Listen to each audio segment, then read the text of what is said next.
Hey, I'm Fazan, and I'm actually going to start off this presentation a little bit differently than what you're used to. So I actually want to gauge how much volume the room assigns to material things. So I'm going to run a little bit of an experiment and see what you think. So this is a $50 bill I have in my hand, and this is a pair of scissors I have in my other hand.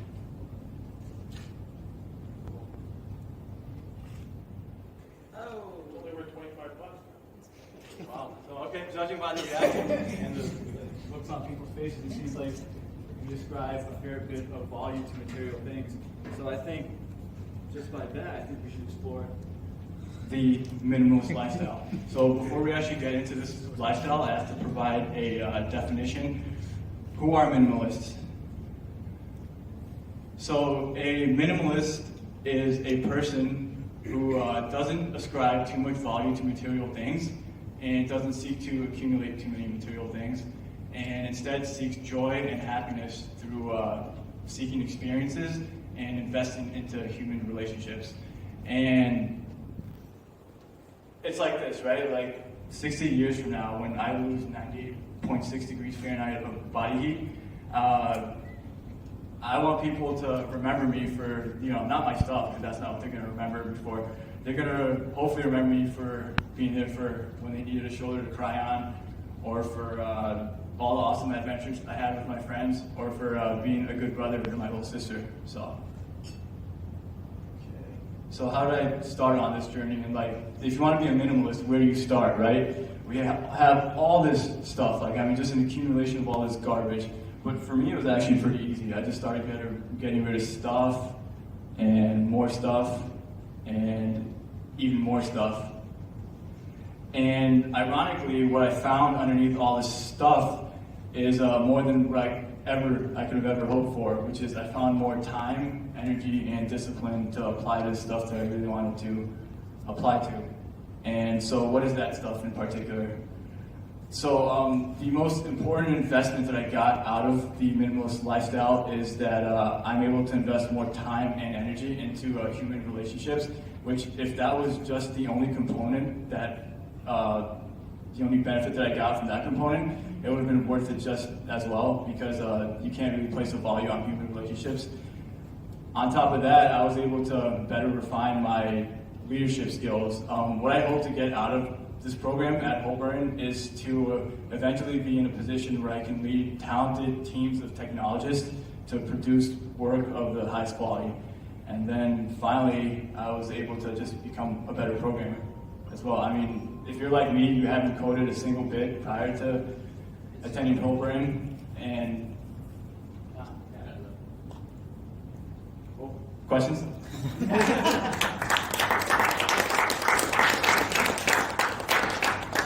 We all wanted that to continue. So can someone ask me if I can continue, please? I was about to say that. Chris, could Hey, you? I was kind of wondering what was the last part you were gonna say.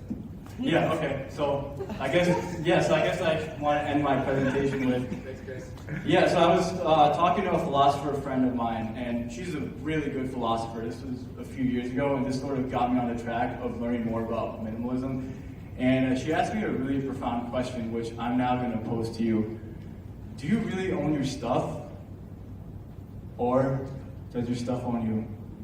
Thank you.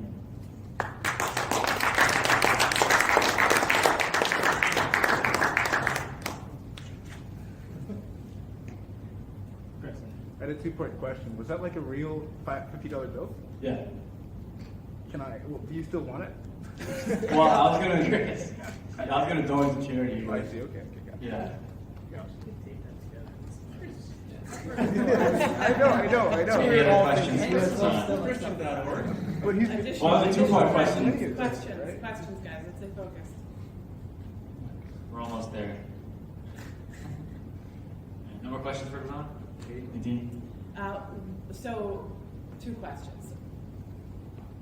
Once you sort of had these aha moments based on these conversations that you had or things that you heard that really resonated with you, was it super easy for you to go through that process, or were there points where you're just like, man, this is really hard for me to get rid of?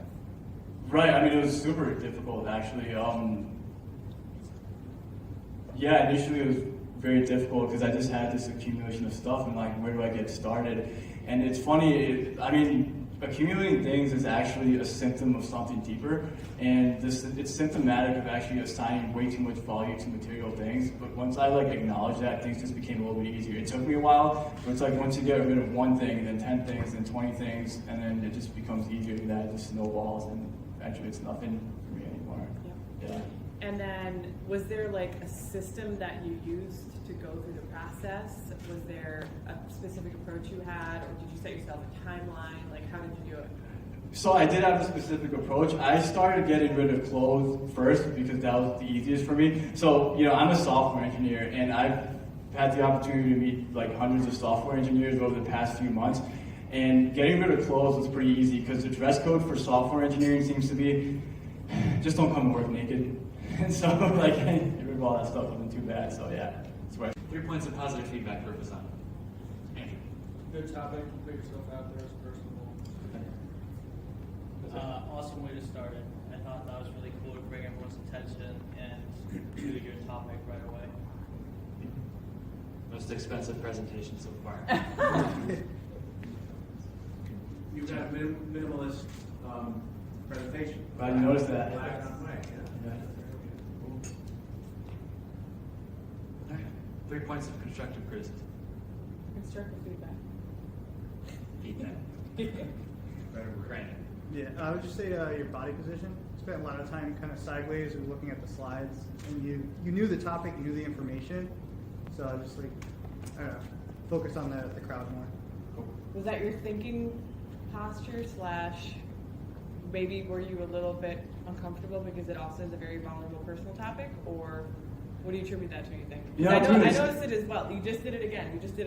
Oh, that? Oh, it's weird. Yeah. It's involuntary, right? It's almost like it's reflexive right? almost. Yeah, I mean, I'm I so guess. glad that you just did it. Yeah, I've been attempting to become more vulnerable recently because I've been reading like this audio book called like The Power of Vulnerability, and I've just been trying to apply some of that stuff. Yeah. My girl. Yeah.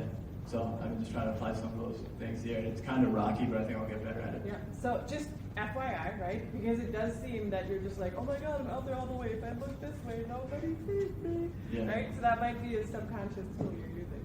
Good point. Thank you. And there was some stumbling conversation along the way, so it should maybe a little more solid. Know what you're going to say. Applause are fine, but there was more. It seemed like some stumbling along the way. Got it. That's the best I can say.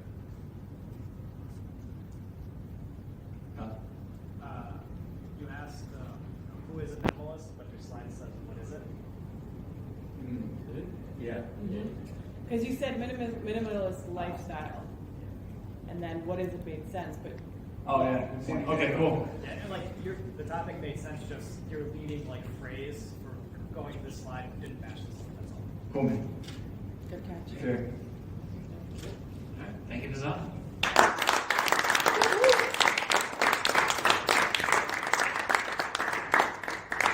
Brandon, does anyone else have one? That wasn't English. Does anyone else have anything they want to bring to our attention?